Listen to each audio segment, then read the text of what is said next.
Olá, muito boa tarde, sejam bem-vindos ao Rómulo, Centro de Ciência Viva Centro de Ciência Viva da Universidade de Coimbra, a mais uma sessão do Ciência às 6 que coorganizo com o bioquímico António Piedade. Temos tratado os assuntos mais variados, das mais diversas áreas, com especialistas nesses assuntos, e hoje tenho o gosto de apresentar e de lhe dar as boas-vindas, e ao mesmo tempo dou também as boas-vindas a todos os presentes, quer aqueles que nos estão a ver em direto, quer aqueles que nos vão ver depois em diferido. Quero saudar o Dr. Tiago Fleming Oteiro, que é licenciado em Bioquímica pela Universidade do Porto, que fez a sua tese de doutoramento em Boston, no MIT, no Whitehead Institute for Biomedical Research, e que foi depois investigador pós-doc, não muito longe do MIT, são instituições muito perto uma da outra, no MGH Harvard Medical School, portanto, dois centros famosos e dois centros onde a biomedicina é muito importante. Eu lembro até que estamos a falar antes de começarmos a gravar na questão da vacinação contra a Covid, portanto, a empresa Moderna situa-se precisamente na área de Boston. O Tiago, em 2007, iniciou o seu próprio grupo de investigação no IMM, Instituto de Medicina Molecular de Lisboa, que é bem conhecido, e liderou esse grupo até 2014. Entretanto, e desde outubro de 2010, portanto, já lá vão mais de 10 anos, certo? Já lá vão, vai fazer 11 anos. É professor catedrático e diretor do Departamento de Neurodegeneração Experimental do Centro Médico Universitário em Göttingen, na Alemanha, no norte da Alemanha. Eu lembro que Göttingen era uma cidade famosa na física, não é apenas na física, na ciência, na literatura. É uma grande cidade universitária e está associada a grandes nomes como o do matemático e físico Carl Friedrich Gauss e do também matemático e físico David Hilbert, que foram professores no sítio onde nos está a falar o Dr. Tiago Oteiro. Como mostra a presença dele, é também uma cidade digamos, com trabalho na área da biomedicina. Ele, desde 2017, tem uma outra posição, é professor de Neurociências na Universidade de Newcastle, no Reino Unido. Portanto, como se vê, é uma pessoa, digamos, procurada por vários sítios do mundo. Nesta nova era do Zoom, a pessoa pode estar à distância em vários sítios, mas calculo que sem a Covid é uma vida que ele tem de repartir entre vários sítios, e tem ainda uma outra posição de professor visitante no Instituto de Química no Estado Federal do Rio de Janeiro, no Brasil, que também é uma boa universidade brasileira. Finalmente é professor convidado na Faculdade de Medicina da Universidade de Lisboa, o que significa que tem posições, umas temporárias e outras definitivas, umas de visitante e outras, digamos, permanentes, em 4 universidades do mundo, portanto em Göttingen, Newcastle, Rio de Janeiro e Lisboa. Portanto, divide-se entre, digamos, a Europa e o mundo lusófono, Portugal e Brasil, e é, portanto, um dos cientistas portugueses no mundo, um daqueles cientistas que, formados aqui, ganhou, e muito justamente, digamos, renome e posição pelo seu trabalho. A área em que ele tem trabalhado, doenças neurodegenerativas, em particular uma de que ele nos vai falar hoje muito particularmente, que é a doença de Parkinson. Ele vai-nos explicar o que é a doença de Parkinson, quais são as perspectivas, enfim, que nós temos de enfrentar essa doença. Sabemos que existem alguns medicamentos que que funcionam, embora de modo limitado. A questão que está na nossa mente é, enfim, será que será perspectivável uma cura, um remédio que seja verdadeiramente eficaz? Essa é apenas uma das várias doenças neurodegenerativas que, enfim, que começam a ser muito comuns em idades, digamos, mais avançadas. Todos nós estamos a viver mais tempo, mas também sabemos que o custo a pagar por isso é o convívio mais próximo com algumas doenças como estas. Mas, enfim, a medicina e a biomedicina estão a olhar cada vez mais, até porque a própria sociedade pede isso, para este tipo de doenças, e eu estou confiante que o Tiago Outeiro e as pessoas com que ele trabalham que conseguirão fazer avanços. Neste mundo em que só se fala da Covid, eu devo lembrar que as outras doenças, não era preciso eu lembrar, todos sabemos que as outras doenças continuam presentes. E a ciência continua a dedicar-lhes a sua atenção, porque a sociedade lhe pede, quer dizer, a ciência é, digamos, a resposta que a sociedade tem para saber conhecer o mundo e, em particular, essa parte do mundo que é a mais importante para nós, que somos nós próprios. Somos parte do mundo e a questão é o que é que se passa, o que é que haveria em certas, enfim, com maior probabilidade em certas idades no nosso cérebro e ou no nosso sistema nervoso e como é que poderemos, digamos, ter a esperança, a pergunta é sempre esta, que esperanças é que nos dá a ciência neste domínio? Muito obrigado, Tiago Outeiro, a palavra é tua, somos todos ouvidos. Muito obrigado, é um prazer para mim estar aqui convosco hoje e foi uma honra ter recebido o convite do António e do Carlos. E é verdade, a pandemia que vivemos tem destas coisas, permite-nos fazer estas sessões de uma forma mais fácil do que sem pandemia. Não quero com isto dizer que estou contente ou que estamos contentes com esta situação, mas permitiu-nos usar estas tecnologias que nos aproximam também e, portanto, é bom, é muito bom estar aqui, é uma honra. Eu falo-vos de Göttingen, como ouviram. Göttingen é uma cidade universitária pequena, com cerca de 110, 120 mil pessoas, tem uma universidade com cerca de 27 mil alunos e depois é uma cidade muito forte a nível da ciência porque tem 5 institutos Max Planck, o que cria aqui uma dinâmica muito forte, com muitas interações entre colegas de áreas diferentes, mas complementares, e portanto tem sido muito útil para mim, tenho aprendido muito ao longo destes já mais de 10 anos aqui em Göttingen.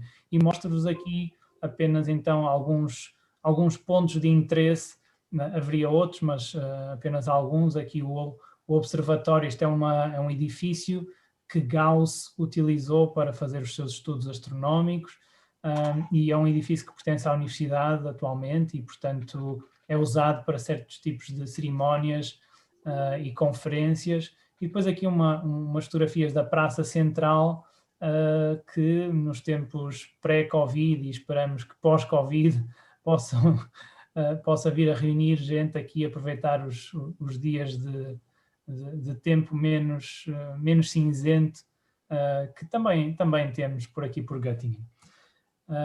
Göttingen, para relembrar, fica aqui assim bem no centro da Alemanha, no estado da Baixa Saxónia. A cidade maior mais perto, mais conhecida é Hannover, que de comboio fica a 30 minutos, Frankfurt fica a 1h45, portanto Göttingen fica aqui relativamente bem ligada a outras cidades grandes na Alemanha, porque tem uma linha de comboio, daqueles comboios rápidos, que passa aqui mesmo por Göttingen e, portanto, acaba por estar relativamente bem ligada, pelo menos no eixo norte-sul. Depois este-oeste acaba por ter que se fazer alguns desvios aqui por umas destas cidades, mas acaba por se poder ter aqui uma boa qualidade de vida.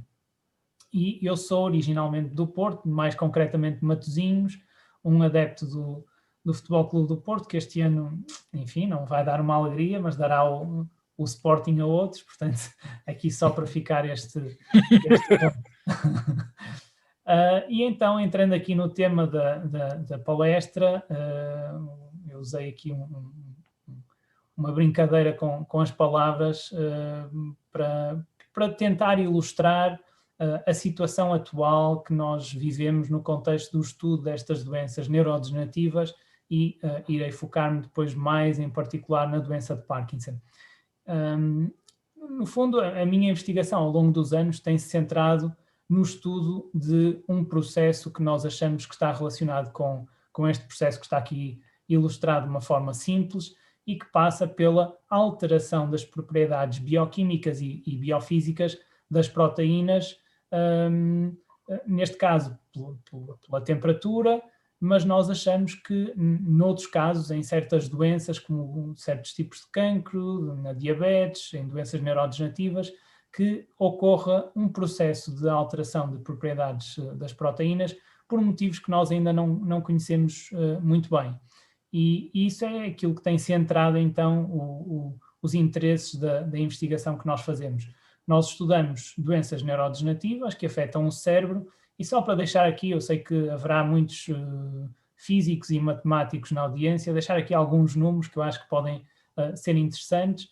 Portanto, não sei se têm noção, mas o nosso cérebro pesa cerca de 1,3 kg, 1,4 kg. Temos um número grande de neurónios e estima-se que se colocássemos todos estes neurónios em fila, se percorreriam a distância equivalente à distância de Lisboa a Barcelona. Mas aquilo que ainda é mais impressionante é que cada um destes neurónios estabelece entre 1000 a 10.000 ligações ou sinapses com outros neurónios. E depois, como se esta complexidade não fosse suficiente, temos um número ainda maior de outras células no cérebro, que são as células da glia, e das quais existem vários tipos. Portanto, importa, quando estudamos o cérebro, perceber o que é que constitui o cérebro. Então temos estes tipos de células que nós conseguimos observar e estudar no laboratório. Eles têm cores diferentes, são cores artificiais, só para mostrar alguns tipos de formatos diferentes de neurónios que lhes confere propriedades diferentes também no cérebro. E depois estas células que no fundo formam como uma cola que permite que os neurónios funcionem e que têm propriedades e funções que muitas vezes, ou há uns anos, eram mais negligenciadas e que hoje em dia são muito valorizadas, porque sabemos que estas células têm um papel muito importante no funcionamento normal do cérebro. E aqui então vemos um exemplo muito simples de algumas células neuronais, algumas células gliais, até um vaso sanguíneo, e isto só para terem aqui uma ideia de como é que estas células se podem arranjar no cérebro e formar depois as redes que comunicam entre si. Temos aqui um exemplo de uma sinapse, esta zona onde dois neurónios comunicam e através do qual se propaga a informação que um neurónio passa para o outro. Portanto, esta zona, a sinapse, é uma zona muito importante e que tem um papel também fundamental nestas doenças neurodegenerativas.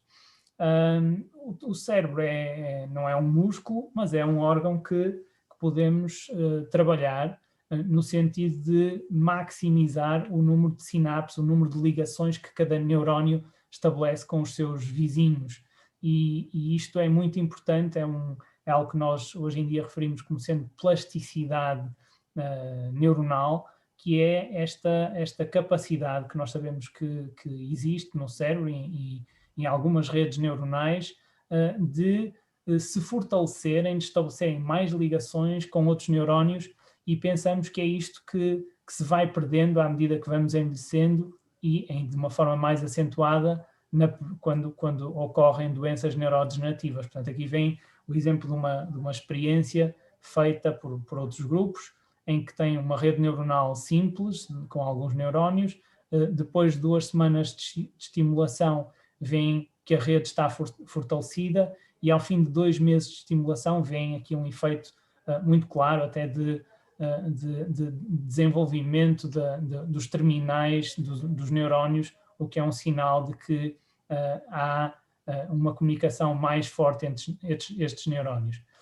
Quando esta comunicação entre os neurónios falha e os neurónios morrem, então temos este processo de degeneração que pode levar, não leva sempre, mas pode levar a doenças neurodegenerativas, entre as quais estas que estão aqui ilustradas, sendo que a mais comum, de longe, é a doença de Alzheimer, seguida pela doença de Parkinson, e depois há uma série de outras doenças que são muito estudadas até em Coimbra. Há grupos muito fortes que estudam todas estas doenças, mas muito a doença de Alzheimer, a doença de Huntington. Há muitos colegas aí de Coimbra que são especialistas nestas áreas, e aquilo que é interessante, portanto, este esquema, o que pretende mostrar é que cada uma destas doenças é conhecida e caracterizada pela acumulação de proteínas num estado alterado. Portanto, aquela ideia do ovo e da alteração nas proteínas tenta, de alguma forma, aludir a esta ideia, este conceito que existe, em que proteínas diferentes, que estão associadas a estas doenças diferentes, alteram a sua estrutura tridimensional, alteram as suas propriedades bioquímicas e biofísicas e depois vêm-se a acumular no cérebro, em zonas diferentes do cérebro, dependendo das proteínas, dependendo da doença, e isso pode levar então a degeneração de redes neuronais e de zonas do cérebro em que há morte neuronal.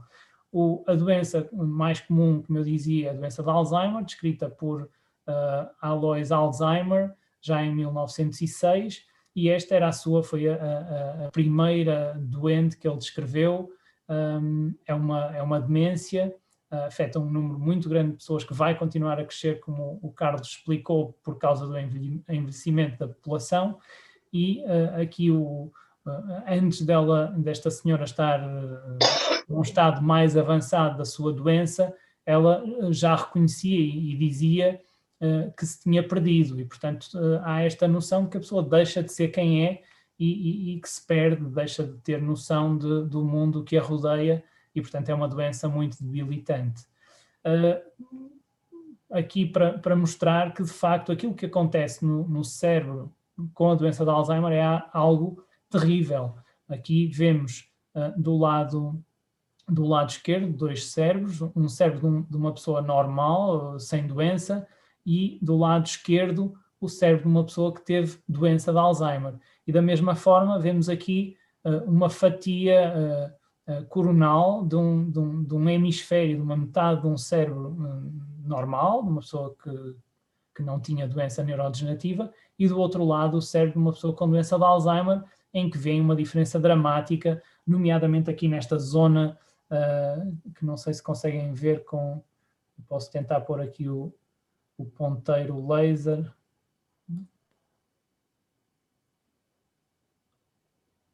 Para mostrar melhor, aqui nesta zona, que é a zona do hipocampo, é uma zona muito importante no armazenamento de memórias. Veem que, no caso de uma pessoa com doença de Alzheimer, esta zona basicamente desapareceu. Todos os neurónios daquela zona do cérebro desapareceram, morreram, e isso causa esta atrofia que é extremamente marcada e que caracteriza então a doença de Alzheimer. E aqui está então o hipocampo e a grande diferença que se vê.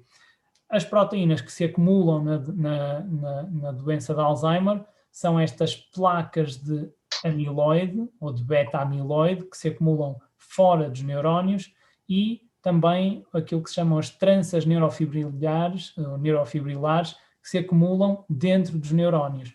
E, portanto, quando os patologistas olham para o cérebro de uma pessoa que morreu com sintomas de demência, e quando encontram este tipo de sinais patológicos, então aí confirmam que se tratava de doença de Alzheimer e não de outro tipo de demência, porque há vários tipos de demência que podem ter sintomas semelhantes, e então é este critério neuropatológico que permite confirmar que de facto se tratava da doença de Alzheimer. No caso da doença de Parkinson, é uma doença que foi descrita ainda há mais tempo por James Parkinson, foi descrita em 1817 e resultou de observações que este médico inglês fazia num jardim em Londres, onde passava algum tempo, e ele observou um grupo de pessoas, que até foi bem limitado na altura, 5 pessoas, que passavam naquele jardim, e que ele reconhecia como tendo esta postura curvada, tremor em repouso, dificuldade em iniciar movimentos, e portanto ele foi o primeiro a descrever e fê-lo de uma forma muito, muito correta para a época, daquilo que depois foi chamado de doença de Parkinson por outro médico francês, o Charcot, mais tarde. Mas é uma doença diferente, é uma doença conhecida por ser uma doença do movimento, porque afeta uma zona do cérebro, que é a substância negra, que tem neurónios que produzem dopamina, neurónios dopaminérgicos, e que vão depois ativar uma série de circuitos cerebrais que controlam o movimento voluntário. Então as pessoas, porque estes neurónios acabam por morrer, apresentam um tremor em repouso, portanto é um tremor característico, não é qualquer tipo de tremor, é um tremor com uma frequência característica, e é um tremor em repouso, nas mãos, nas pernas, no queixo e na cabeça, dependendo do caso. Apresentam então esta rigidez corporal, movimentos lentos e depois uma série de outros sintomas que também são característicos da doença, que não são necessariamente sintomas do movimento, mas que são outros sintomas característicos e que são valorizados atualmente. É uma doença, como a doença de Alzheimer, que também não tem cura. Aliás, nenhuma destas doenças atualmente tem cura. E aquilo que vem aqui então é a tal zona do cérebro, que fica assim numa zona interna do cérebro, que é a substância negra, que tem os neurónios dopaminérgicos, e é uma zona que acumula um pigmento que se chama neuromelanina, e que, porque esses neurónios morrem, acaba por levar a uma despigmentação daquela zona, e é muito evidente quando se olha para um cérebro de uma pessoa com doença de Parkinson e para um cérebro de controlo, ver esta despigmentação e também a acumulação de agregados proteicos, que são os corpos de Levy, são conhecidos como corpos de Levy, que se podem acumular nesta zona do cérebro e noutras zonas à medida que a doença vai progredindo. Portanto, no contexto de todas estas doenças, de Alzheimer, Parkinson e das outras que eu mostrei só no esquema, mas todas elas têm este mecanismo ou esta característica comum, que é este processo de agregação de proteínas, ou seja, existe uma proteína que varia dependendo da doença, que por motivos que nós não compreendemos ainda totalmente, altera a sua estrutura, leva à formação de polímeros que nós chamamos fibras, e um conjunto de fibras pode levar então à formação de um agregado que nós depois então conseguimos detectar no cérebro das doenças. E porquê é que isto acontece? Isto é a grande pergunta. Bom, e nós, isto é uma verdade lá para ali, somos todos diferentes, uns mais altos, outros mais baixos, uns com a pele mais escura, outros com a pele mais clara. Isto diz-nos que a nossa genética é diferente e faz de nós pessoas diferentes. E sabemos depois que também que há uma interação forte entre a genética e o ambiente, e depois aqui entraria a epigenética, que é uma área também muito importante atualmente no estudo e na compreensão dos mecanismos moleculares que estão por trás destas doenças, e que nos diz que temos que perceber o que é que faz com que alguns de nós possamos vir a ter esta doença e outros não, não é? Claro que há aqui casos que nem a genética nem o ambiente explica, não é? Nós não sabemos muito bem porquê, mas brincadeiras à parte, isto só para ilustrar que são doenças que não escolhem quem afetam desde as pessoas mais poderosas no mundo às pessoas mais normais que todos conhecemos, e portanto a pergunta é porque é que alguns de nós desenvolvem estas doenças e outros não. Não é só a genética que explica isto, não é só o ambiente, e nós temos que tentar perceber como é que isto pode ser explicado. E sabemos que o envelhecimento é o maior fator de risco para o desenvolvimento destas doenças. Mas a verdade é que nós, a nível molecular, não sabemos ainda definir bem o que é isto do envelhecimento, ou porque é que nós envelhecemos, ou como é que o nosso cérebro muda durante o envelhecimento. Tudo isto são questões para as quais, obviamente, temos muitas ideias, temos muitas hipóteses, mas a verdade é que ninguém consegue ainda definir ou responder cabalmente a nenhuma destas perguntas. E então aqui é que entra o título da palestra, Por Mares Nunca Dantes Navegados, é este esforço de tentar perceber então o que é que está na origem destes problemas. E aqui temos que voltar a esta ideia inicial das proteínas e da alteração da estrutura tridimensional das proteínas que leva a uma alteração da sua função. Isto é algo que é um conceito fundamental na bioquímica e na biologia molecular, que é proteínas diferentes. Estão aqui representados 3 proteínas diferentes, três modelos, obviamente, de 3 proteínas, e que nós sabemos que, porque têm estruturas tridimensionais diferentes, podem desempenhar funções diferentes na célula.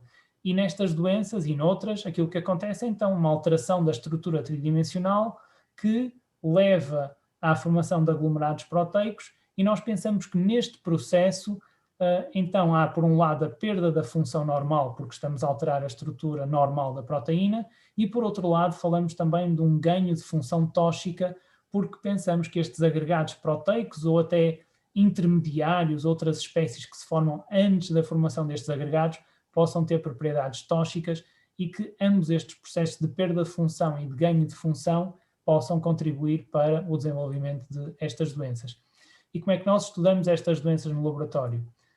Utilizando organismos modelo. Eu não sou médico, portanto gostaria muito de trabalhar com este tipo de modelos, mas na verdade trabalhamos com outros modelos laboratoriais que nos são muito úteis para tentar responder a perguntas fundamentais, básicas, que nos permitem então ir construindo hipóteses no sentido de eventualmente um dia podermos ter estratégias terapêuticas que funcionem.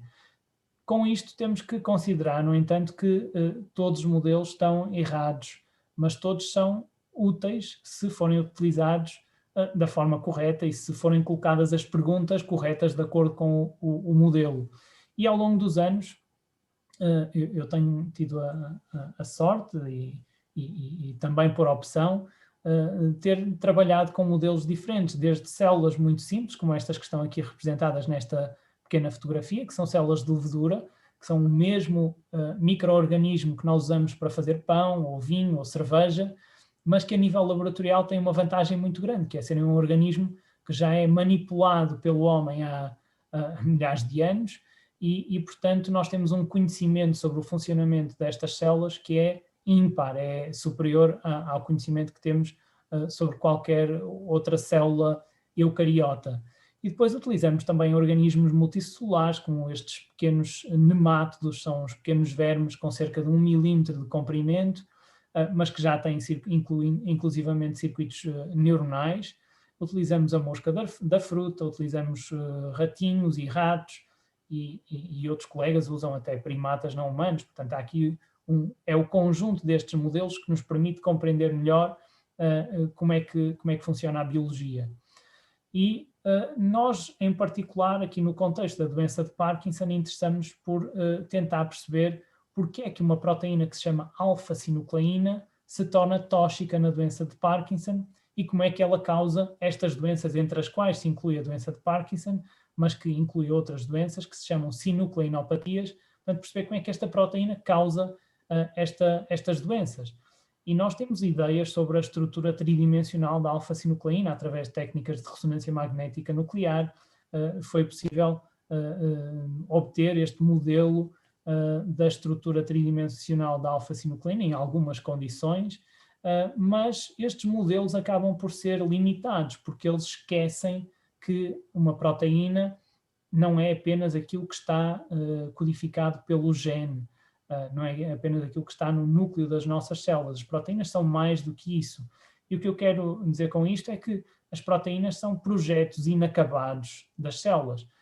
E isto faz-me lembrar aqui esta catedral que todos certamente já visitaram ou conhecem em Barcelona, que está a ser construída há mais de 150 anos. E as proteínas, muitas delas, são construídas à medida que o tempo vai passando. E elas vão sofrendo aquilo que nós chamamos de modificações pós-tradução, que são muito importantes para determinarem a estrutura tridimensional, a localização e a função destas proteínas. E neste contexto podemos pensar, cada um de vocês pode pensar na vossa proteína favorita e certamente aquilo que é codificado pelo gene vai ser traduzido e vai ser produzida então uma sequência de aminoácidos que forma a proteína, mas ao longo da vida desta proteína ela vai sendo modificada quimicamente em zonas diferentes e pode acontecer que um conjunto destas modificações pós-tradução em algumas proteínas que sejam mais sensíveis possa levar a uma alteração da sua estrutura tridimensional que depois vai fazer com que ela possa agregar, formar aqueles aglomerados que se acumulam nos cérebros das pessoas com estas doenças. E estas modificações químicas, estas modificações pós-tradução, não são algo que acontece ao acaso, são algo que ao longo dos milhões e milhões de anos de evolução, as células foram evoluindo para aumentar a complexidade do nosso proteoma. Nós sabemos que no nosso genoma, no genoma humano, temos cerca de 20 a 25 mil genes e é por outros processos pós-transcricionais, depois da transcrição do DNA numa molécula de RNA e depois de RNA para a proteína, é que é aumentada a complexidade do nosso proteoma. Nós sabemos que no nosso proteoma estimamos que existam mais de 1 milhão de proteínas, que no fundo são entidades químicas ligeiramente diferentes, porque sofreram então alterações e processamento que faz com que elas depois possam ter estruturas e funções diferentes. E nós, ao longo dos últimos anos, temos focado num estudo de uma modificação que nós achamos que pode ser muito relevante para explicar uma relação que é ainda pouco compreendida entre a diabetes e a doença de Parkinson. E isto tem a ver com uma modificação pós-tradução, uma modificação química das proteínas que se chama glicação. Isto é uma reação não enzimática entre proteínas ou ácidos nucleicos e açúcares. E qualquer açúcar pode ser um agente glicante. A glucose, que as nossas células gostam muito de utilizar para produzir energia, pode ela própria ser um agente glicante. Agora, não é o agente glicante mais forte. Portanto, há outros açúcares que as células produzem ou que utilizam que podem ser mais relevantes no contexto da glicação de proteínas e nós temos tentado estudar isso. E durante este processo de glicação, durante estas reações químicas de glicação, podem-se formar espécies que nós chamamos produtos de glicação avançada que depois as células não conseguem destoxificar. Depois de se formarem estes agentes, eles acumulam-se na célula e a célula não consegue degradar estas proteínas alteradas e acabam por poder causar danos nas células. E aqui só para vos mostrar, eu sei que a audiência é muito diversa, não vou entrar aqui em grandes detalhes, mas só para usar aqui alguns exemplos que eu espero que possam ilustrar algum do trabalho que temos feito e que começamos já há vários anos, enquanto eu ainda estava em Lisboa. Nós conseguimos identificar na sequência de aminoácidos da alfa-sinucleína alguns resíduos, estas lisinas, aqui estes capas a vermelho, que nós detectamos como estando glicados. E havia outras lisinas, a amarelo, que não detectamos como estando glicadas por um agente que nós sabemos que é um dos agentes mais fortes, que é o metilglioxal. E, portanto, isto foi uma parte de um estudo que fizemos utilizando espectrometria de massa, que nos mostrou que esta proteína pode ser glicada. E, no fundo, aquilo que nós achamos é que a glicação atua como um fator ambiental que pode desequilibrar este equilíbrio na proteostasia, no equilíbrio das proteínas, levando à formação de proteínas glicadas e da alfa-sinucleína glicada, que depois pode acumular-se e causar problemas, e fizemos muitos estudos nesta área que suportam esta hipótese. Mas eu queria voltar aqui a esta questão fundamental e terminar só com algum exemplo daquilo que eu acho que também é o que tem sido a vantagem de eu estar aqui na Alemanha, que é estar num meio que tem grandes especialistas naquilo que se chama microscopia de super resolução. E a dificuldade é que neste processo que nós achamos ser tão central e tão importante no contexto destas doenças, a verdade é que nós, quando olhamos para os cérebros dos doentes e vemos aqueles agregados proteicos, estamos a ver apenas este ponto final de um processo que começou com espécies muito mais pequenas que nós não conseguimos detectar com um microscópio óptico convencional. E, no fundo, isto é muito difícil, porque imaginem uma célula com muitos milhões de proteínas e a célula tem que identificar quais são as proteínas que estão a começar a ter problemas, que estão a começar a ser alteradas e a entrar naquela via que vai poder levar à agregação. E, no fundo, a célula tem que encontrar os seus Wallis, não é? E aqui, para satisfazer a vossa curiosidade, eu digo-vos já que ele está ali, que assim ficam com a curiosidade satisfeita, mas isto ilustra um pouco aquilo que é a tarefa de uma célula que tem que constantemente encontrar as proteínas que estão a sofrer alterações químicas ou alterações tridimensionais que depois poderão levar a que surjam problemas. E aqui em Göttingen tenho a sorte de estar então num meio em que há uma tradição forte em técnicas de microscopia de super resolução, ou seja, nós atualmente dizemos quase que não usamos microscópio, já estamos numa escala diferente, numa ordem de magnitude inferior, e usamos técnicas de nanoscopia.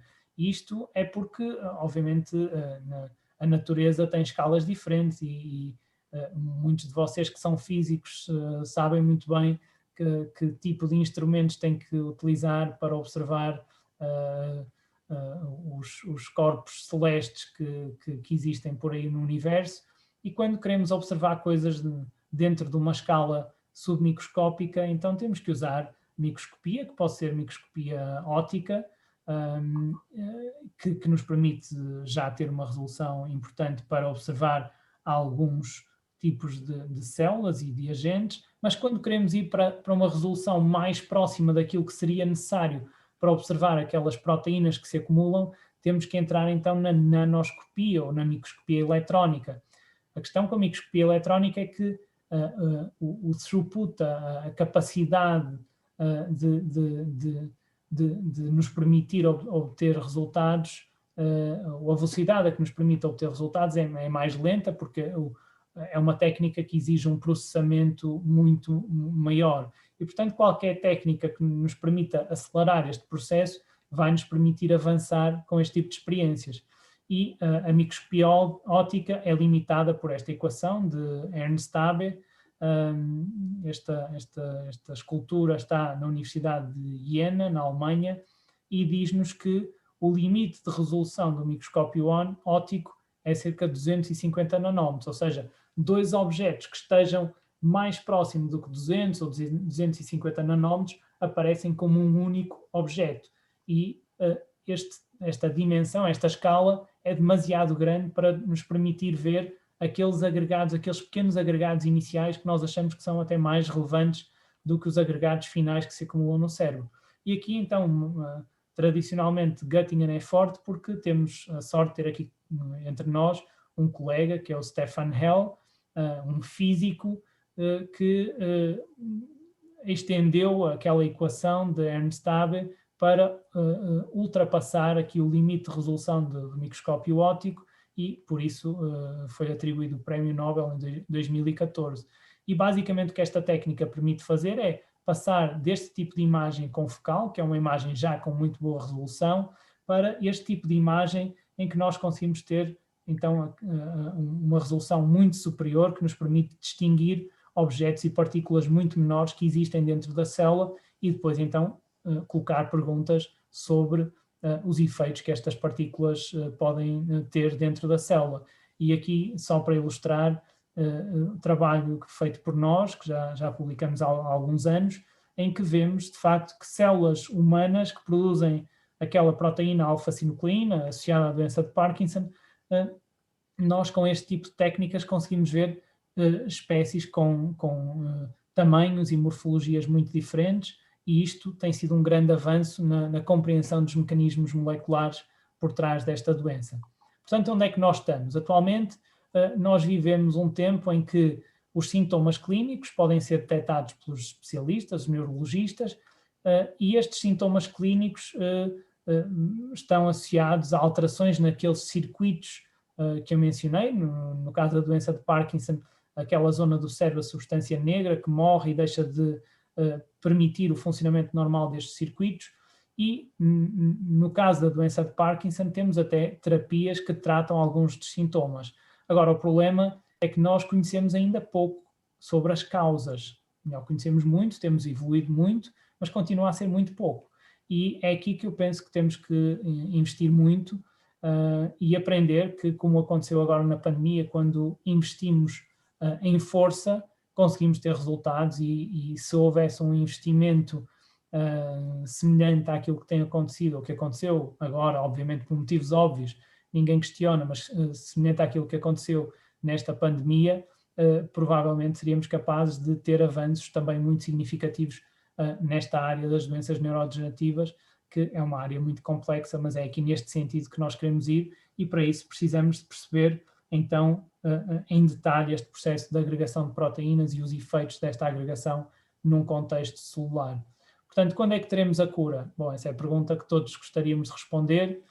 Para isso temos que perceber como é que se chega à cura e isto implica muita investigação, implica ensaios clínicos muito caros e, portanto, é sempre difícil pôr aqui um prazo.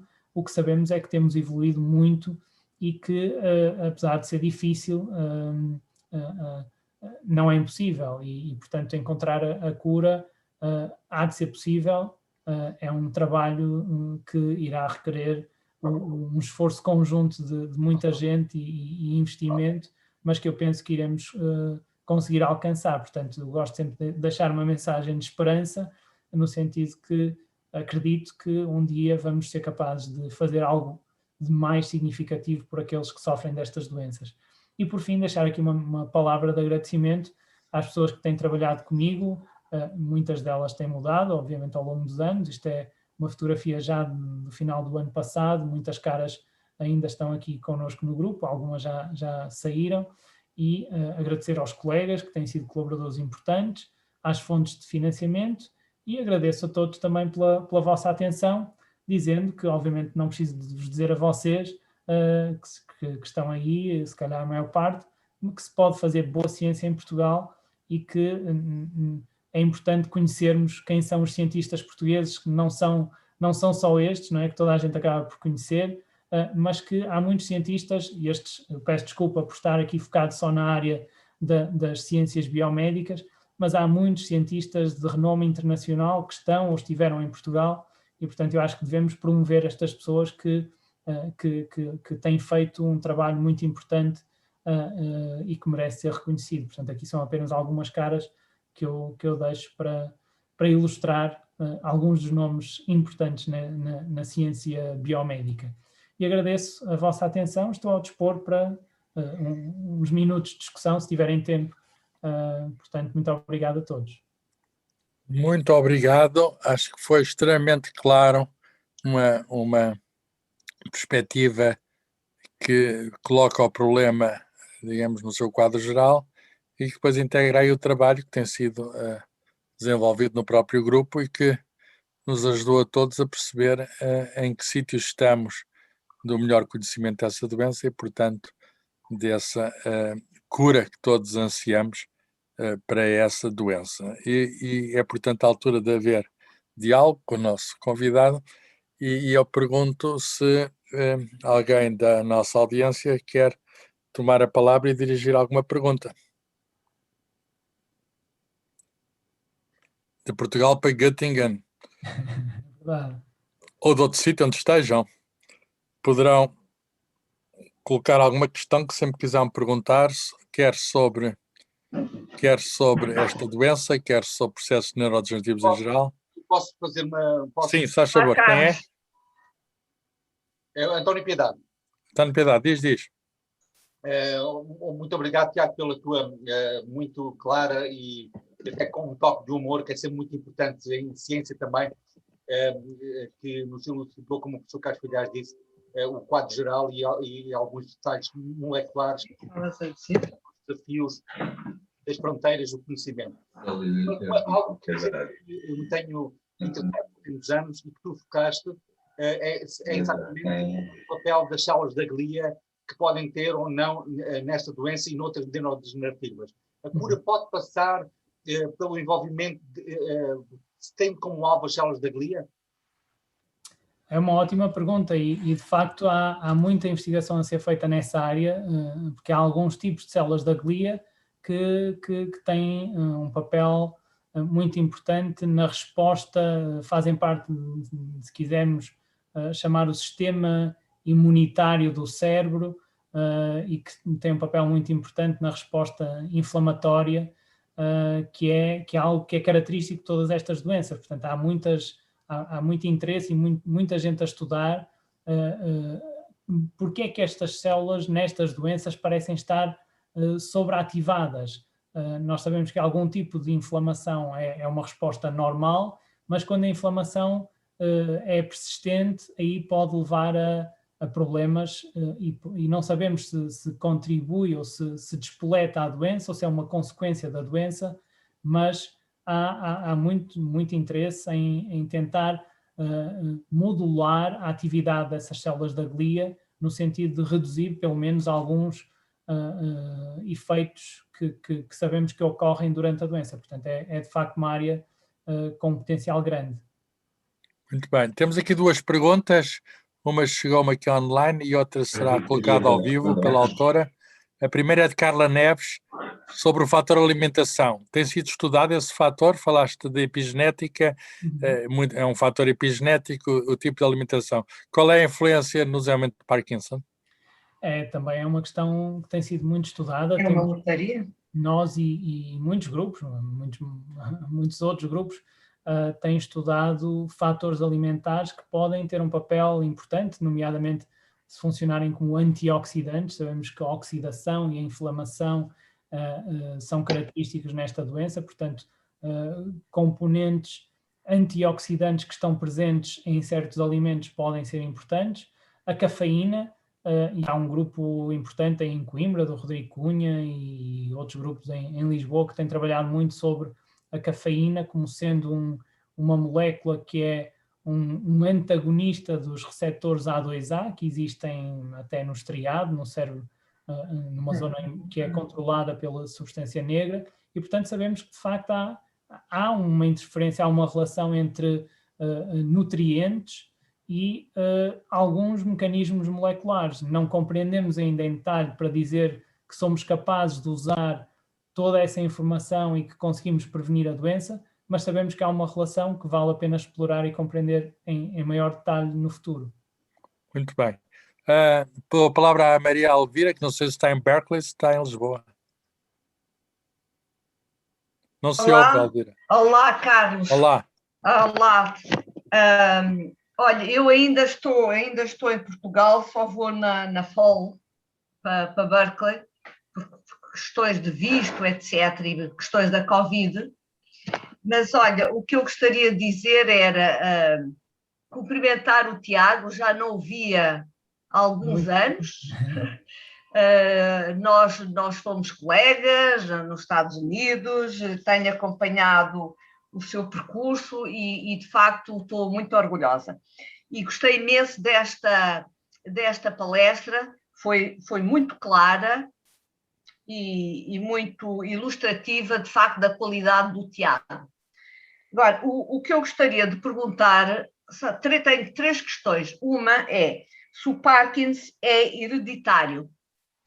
A outra é como é que a hereditariedade define o percurso de uma pessoa. O que é que se pode fazer? Digamos, é aleatório, não é aleatório? E a terceira questão tem a ver com a memória. Costuma dizer-se que nós, enquanto indivíduos, se estivermos ativos intelectualmente, conseguimos manter, digamos, a nossa sanidade mental, conseguimos estar lúcidos, etc. Mas eu não tenho essa experiência e, enfim, pessoas próximas, eu vejo são ativas intelectualmente, aliás, foram muito ativas intelectualmente, mas de repente deixaram de ser, passaram a estar muito esquecidas, enfim, acho que são, digamos, acossadas pela doença do Alzheimer, do Parkinson, etc. Como é que isto acontece? Ou seja, é bom ou não é bom nós mantermos uma atividade intelectual? Isso tem influência? Não tem? São perguntas que eu acho, enfim, talvez um bocadinho, não digo complexas, mas de um leigo, que é o meu caso nestas matérias, mas gostava de ouvir a tua opinião, Tiago. Obrigado, Elvira. É um prazer rever também ao fim de tantos anos. Bom, a primeira pergunta sobre se estas doenças são genéticas ou não. Então, nós sabemos que a doença de Alzheimer e a doença de Parkinson, na sua grande maioria, não são genéticas, não são familiares, são aquilo que nós chamamos esporádicas. E aqui estamos a falar de 90% a 95% dos casos são esporádicos, ou seja, nós não sabemos definir a nível genético porque é que esta grande maioria destas pessoas desenvolve esta doença. Só em cerca de 5 a 10% então é que nós conseguimos identificar alterações em genes que sabemos que vão aumentar o risco ou mesmo causar a doença. Portanto, na sua maioria não são. Depois há outro grupo de doenças neurodegenerativas, como a doença de Huntington, a doença de Machado-Joseph, que é uma doença com alguma prevalência nos Açores, em Portugal, que são puramente genéticas. São doenças neurodegenerativas, mas só desenvolve essa doença quem tem uma mutação que é conhecida e que aí sabemos que a pessoa vai desenvolver esta doença. Portanto, de que forma é que a genética influencia? Influencia de uma forma muito importante. Mas o que acontece nestas doenças complexas, ao contrário das doenças monogénicas, em que há um gene envolvido, aqui nestas outras doenças, provavelmente o que acontece é que nós temos alterações, temos variação genética em muitos genes diferentes e essa variação, depois até influenciada pelo ambiente e pela epigenética, é que vai fazer com que nós possamos vir a desenvolver estas doenças ou não. É isso que nós pensamos que seja a explicação para estas doenças. Quanto às formas ou à atividade mental, se é bom, se é mau, se devemos, se não devemos, eu acho que é bom. Sou um adepto de que devemos manter-nos o mais ativos possível, não só a nível mental, mas físico, obviamente, enquanto o corpo permitir, mas é sempre mais fácil a nível mental, não é? E aqui o que é preciso não é passar o dia a fazer palavras cruzadas, sempre a mesma coisa, ou fazer aqueles jogos do Sudoku, ou enfim. O que é preciso é ter uma estimulação diversificada, é preciso ter uma atividade, uma integração social completa, não é? Em que as pessoas não estejam isoladas, em que as pessoas possam viajar, possam sair, possam ter diferentes tipos de estimulação. Porque, como eu tentei explicar, o cérebro não é um músculo, mas é um órgão que beneficia muito de estimulações diferentes que possam fortalecer as redes neuronais. Agora, se isso vai evitar o aparecimento destas doenças, por si só não vai, mas pode atrasar ou reduzir muito o risco. E, portanto, nesse sentido, eu acho que é importante mantermos o mais ativos possível a esse nível também. Obrigada. Bem, obrigado. Obrigada, sim. Ok. Outras perguntas? Podem ligar o microfone e perguntar diretamente. Não? Pergunto eu. Falaste da redução em casos detectados por neurologistas através de medicamentos. Como é que estamos nesse domínio? Há vários medicamentos, são eficazes? Até que ponto são eficazes? Sim, então, no contexto destas doenças, aquela que é melhor é a doença de Parkinson, porque aqui nós sabemos qual é o circuito que está associado aos déficits motores, que é aquele circuito dos neurónios dopaminérgicos da substância negra que se projetam para outra zona do cérebro, onde deveriam estar a libertar a dopamina. Então, aquilo que se faz na doença de Parkinson é dar, através de medicamentos, um precursor, uma molécula que depois o nosso organismo vai transformar em dopamina e vai atuar por todo o organismo, mas vai chegar também ao cérebro e vai compensar para a falta de dopamina que existe naquela zona do cérebro. Depois, para além da dopamina, nós, porque compreendemos como é que a dopamina é metabolizada no nosso organismo, conseguimos desenvolver outras moléculas, e aqui temos o grande exemplo da Bial, a farmacêutica portuguesa, que desenvolveu recentemente uma molécula que vai juntamente com a levodopa, vai ajudar a reduzir alguns dos efeitos que acontecem à medida que a doença vai progredindo e vai aumentar a biodisponibilidade da dopamina, vai permitir com que a dopamina, ou que a L-dopa, exista mais tempo no nosso organismo e vai manter os neurónios a funcionar durante mais tempo. Portanto, temos aqui algumas estratégias farmacológicas e depois até estratégias cirúrgicas em que se faz aquilo que se chama uma estimulação cerebral profunda, em que é uma cirurgia em que se inserem elétrodos, são arames com uma espessura reduzida, que são introduzidos no cérebro, naquelas zonas que nós sabemos que precisamos de estimular eletricamente para que os circuitos funcionem. E isto funciona muito bem em muitos doentes de Parkinson, nem todos são candidatos a este tipo de terapêutica, de cirurgia, mas há muitos que são e beneficiam imenso porque conseguimos, através de um estimulador elétrico que é colocado por baixo da pele aqui no peito, conseguimos estimular então aqueles circuitos e permitir que a função seja recuperada. Agora, o problema é que nenhuma destas estratégias terapêuticas trava a progressão da doença ou cura ou reverte os sintomas e, portanto, aqui importa nós sermos capazes de diagnosticar estas doenças o mais cedo possível para podermos intervir numa fase em que ainda seja possível ter algum efeito por haver ainda um número de neurónios maior no cérebro. Sabendo que, como eu dizia, atualmente estas estratégias funcionam durante algum tempo e porque a doença vai progredindo,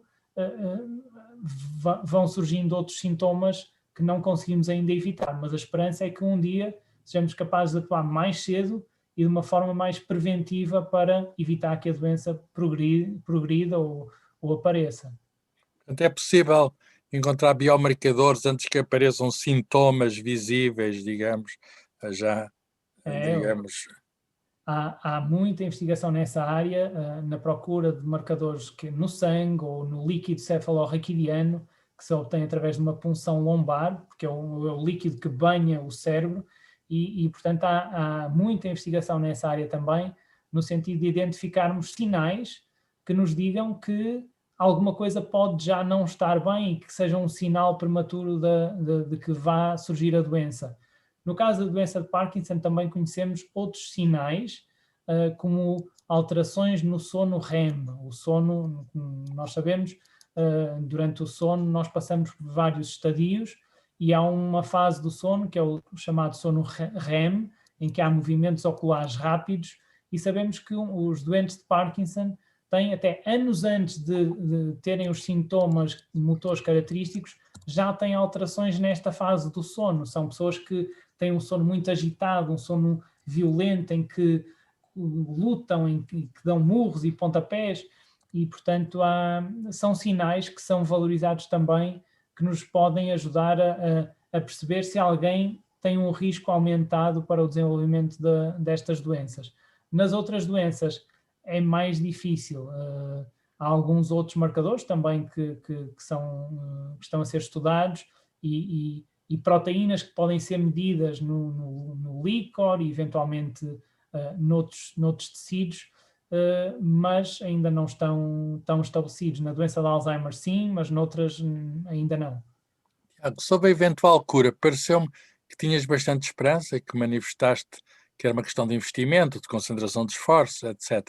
Mas não me pareceu que fosses muito categórico relativamente ao tipo de meio para efetuar esse tratamento. Qual seria o... Enfim, às vezes a intuição funciona antes da prova, não é? Isto na ciência acontece muito. Uma pessoa não sabe como é que vai ser, mas tem uma ideia que deve ser por isso. Como é que poderá ser? Eventual vacina? Qual é o tipo de método que será mais promissor uma vez que haja mais conhecimento? Então, é uma ótima pergunta também, e aqui eu acho que o que podemos usar é uma analogia com aquilo que aconteceu com o HIV e a SIDA. Atualmente nós sabemos que foi possível transformar aquela doença mortífera e fatal numa doença crónica. Isso aconteceu porque conseguimos desenvolver estratégias terapêuticas que utilizam combinações de fármacos diferentes que atuam em pontos diferentes da biologia do vírus. Aqui eu acho que um passo importante será nós sermos capazes de identificar aquelas vias celulares onde temos de atuar no sentido de travar aquele processo degenerativo. E, portanto, eu acho que aí será uma grande esperança usar fármacos, alguns que podem já existir, outros que terão que ser desenvolvidos, para atacar vários alvos terapêuticos ao mesmo tempo. Mas atualmente há uma grande esperança também com a imunoterapia, ou seja, usar anticorpos que nós podemos produzir industrialmente, no sentido de fazer com que eles vão atacar aqueles agregados proteicos que nós achamos que são tóxicos. Começamos também a ter outras possibilidades, não é? Agora com este avanço grande nas vacinas para o SARS-CoV-2, para a Covid-19, estas vacinas de mRNA, que nos permitem ser muito específicos no tipo de alvo que nós vamos atingir. E quem sabe se não haverá no futuro uma vacina deste tipo que combina então vários alvos ao mesmo tempo, no sentido de ajudar o nosso organismo a reagir e a travar estes processos. Portanto, tudo isto são áreas em que eu acho que há esperança, e os próximos anos vão nos dar respostas e perceber que não são só as respostas positivas, que são aquelas que obviamente gostaríamos de ter, mas que as respostas negativas na ciência também são muito úteis, porque nos ajudam a alterar e a adaptar as hipóteses e a tentar colocar novas perguntas. Muito bem, obrigado. Elvira tinha outra pergunta, não era? Eu tenho, e tem a ver exatamente com as demências. Nós temos verificado que as demências são muito parecidas.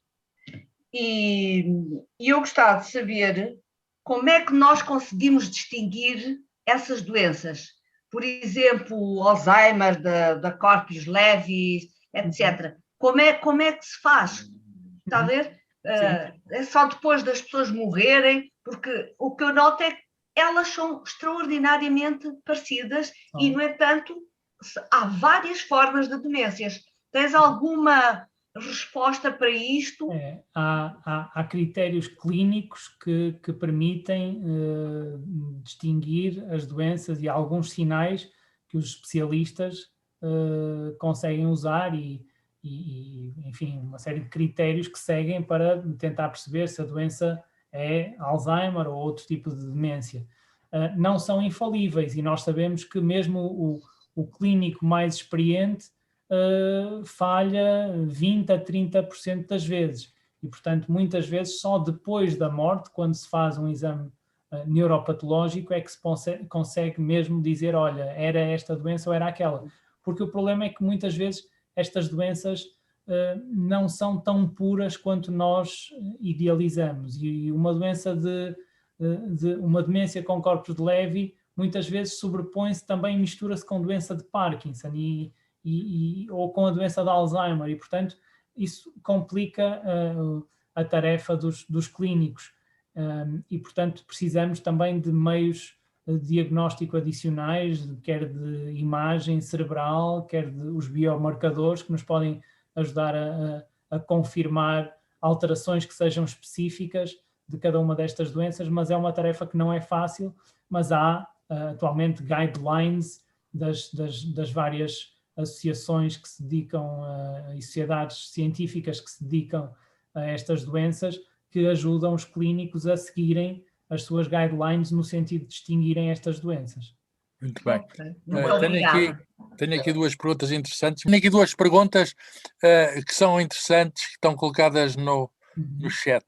A primeira é sobre os estudos em humanos destas doenças. Não com modelos, animais, mas com pessoas. Se não existem problemas éticos, quer dizer que problemas éticos se colocam nesta área. Até porque, enfim, no caso do Alzheimer, é evidente que muitas delas estão impedidas de dar consentimentos informados. Sim, é verdade. É óbvio que há problemas éticos difíceis de resolver, mas é possível fazer estudos em humanos. Portanto, estudos que sejam não invasivos ou pouco invasivos, não é? Um estudo que todos nós reconhecemos é uma colheita de sangue, é um estudo em humanos. Isso pode ser feito, não é muito invasivo. Qualquer um de nós que nos pedissem, acho que a grande maioria aceitaria, não é? Permitir uma colheita de sangue pode ser útil. Outros tipos de estudos mais invasivos já deveriam depender de um consentimento informado, que em algumas destas doenças não é possível obter. Mas outros estudos de imagem, tipo ressonância magnética ou PET, ou tecnologias que permitam ver o cérebro sem ter que fazer nenhum tipo de cirurgia, são importantes e permitem também, atualmente, fazer progressos nestas doenças. Portanto, há várias coisas que se podem fazer em humanos também e que são feitas, independentemente, depois, obviamente, dos ensaios clínicos, que são fundamentais para confirmar a eficácia de qualquer estratégia que se possa considerar. Muito bem. Está aqui outra pergunta de Lucinda Moraes. Ela refere-se àquela técnica CRISPR que foi premiada com o Prémio Nobel da Química no ano passado, Jennifer Doudna e a Carpentier. A pergunta é, terá alguma possibilidade de aplicação neste domínio? É uma técnica que veio revolucionar a nossa capacidade de modificar o genoma em organismos complexos, como mamíferos e, em particular, o homem. Portanto, é uma técnica que tem um potencial grande, não é uma técnica que vá, pelo menos nos tempos mais próximos, poder ser utilizada diretamente em quem sofre destas doenças, mas que nos pode permitir, imaginem, uma situação em que nós sejamos capazes de identificar um gene que está associado a um risco aumentado para algum tipo destas doenças. Se nós conseguirmos, em embriões que possam ser manipulados pela técnica do CRISPR, fazer a correção daquele gene para que a pessoa deixe de ter o risco de vir a ter esta doença, isso poderia ser muito útil. Mas a possibilidade de nós manipularmos diretamente as nossas células do cérebro com esta tecnologia e fazer aquelas correções todas em milhões de células ao mesmo tempo, Impossível. será mais difícil, embora eu não quero aqui comprometer-me e dizer que não é possível, porque impossíveis, eu costumo dizer, só demoram um bocadinho mais tempo. O Porto ser campeão, isso é mais difícil. Isso este ano parece bem mais impossível. Muito bem. O António Piedade tinha outra pergunta? Sim, tem uma Aproximamos do fim. Tem agora uma agenda, tem um compromisso seguinte e por isso não poderá estar muito mais tempo connosco. Penso que é essa a verdade, apesar de poderíamos estar muitas horas a conversar com ele. A minha pergunta tem a ver com outro aspecto da ciência. A ciência tem o seu tempo, precisa de tempo, mas como vimos agora com o caso das vacinas para o Covid-19, um certo financiamento mais focado ajuda a que a ciência tenha outro tempo de execução. Como é que está o financiamento público e privado para estas doenças neurodegenerativas? Bom, não tem havido um esforço público muito direcionado, embora tenha havido uma iniciativa nos Estados Unidos e algumas iniciativas a nível europeu de promover a investigação no cérebro, mas não que seja direcionado especificamente para a doença de Parkinson, a doença de Alzheimer. Portanto, aí não tem havido esse esforço global de uma forma muito acentuada. Depois são áreas em que o investimento privado flutua muito. De vez em quando há assim uma excitação maior em que há esperança que uma determinada estratégia funcione, e agora tem acontecido muito ao nível da imunoterapia e, portanto, houve assim algum investimento forte nessa área, mas à medida que começam a sair alguns resultados de ensaios clínicos negativos, isso faz esmorecer um pouco o entusiasmo dos privados e faz com que sejam mais cautelosos no investimento que fazem. Portanto, seria importante pensarmos naquilo que são as previsões dos números para 2030, 2050, que estão aqui já no nosso horizonte, que são números assustadores de centenas de milhões de pessoas afetadas em todo o mundo, e isso deveria motivar a que houvesse um investimento mais forte nestas áreas para tentarmos evitar chegar a esses números quando chegarmos a esse tempo, não é? Portanto, vai depender da vontade dos decisores. Políticos e científicos. Eu acho que podemos ficar por aqui, já foi muito bom, não tomamos mais tempo ao nosso convidado, agradecendo-lhe muito, digamos, a apresentação que ele preparou para nós, agradecendo a todos que estiveram presentes e dizendo que de hoje a uma semana voltaremos aqui estar numa palestra que está já anunciada, intitulada Uma História de Maus Fígados, vai ser agora uma outra questão de medicina por outro bioquímico, Paulo Oliveira, bioquímico do Centro de Neurociências e Biologia Celular da Universidade de Coimbra, que vai falar sobre a questão do fígado gordo. 2 a 8 dias, no dia 18. Eu lembro que no dia 16 de maio, que é o próximo domingo, é o aniversário do Zé Marino Gago, que infelizmente já não está connosco, e portanto, por isso é também o Dia Nacional do Cientista. Nesse mesmo dia, há uma comemoração internacional que é o Dia Internacional da Luz.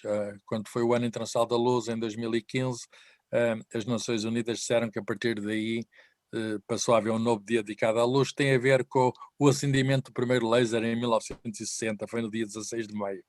E o Tiago falou da questão dos novos instrumentos de visionamento, ir para além do óptico, e tudo isso é luz, quer dizer, de uma maneira ou de outra, e portanto, celebramos a luz no próximo domingo, celebramos a memória de Zé Mariano Gago, e é também a homenagem a ele que vamos dedicar a próxima palestra, a palestra de Paulo Oliveira, Uma História de Maus Fígados.